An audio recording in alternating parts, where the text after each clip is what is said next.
The New Kingdom religion in Deir El Medina.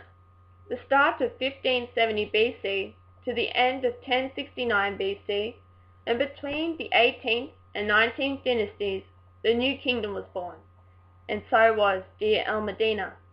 Deir El Medina is located in the Upper Egypt on the west side of the River Nile, close to the Valley of the Kings, because the town was built for skilled workers who built and decorated the royal tombs. The workers needed to be close to the Valley of the Kings so they wouldn't have to travel far to prepare the tombs for the pharaohs.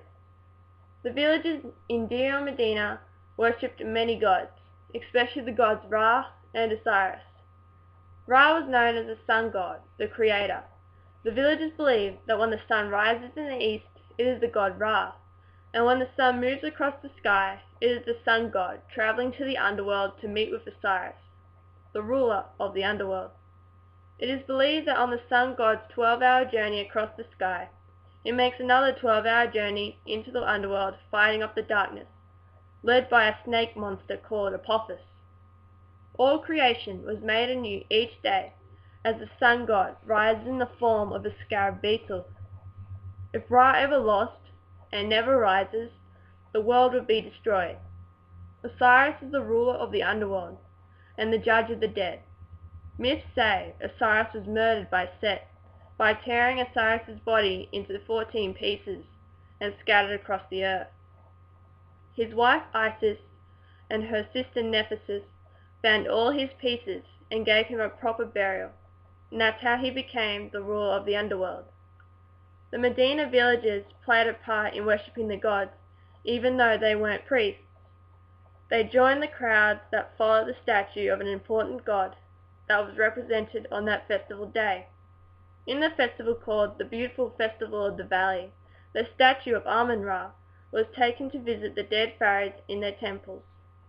The villagers joined the procession, singing and dancing for the god, eating and drinking and enjoying the occasion. This was sometimes called the Great Tradition. The people of Deir El Medina had their own small temples where the priests were craftsmen. The west bank of the River Nile around Thebes was sacred to the goddess Hoppa, the goddess of love and fertility. She was pictured with the head or ears of a cow. The chief priests attended the holy statue each day and carried it out for village festivals.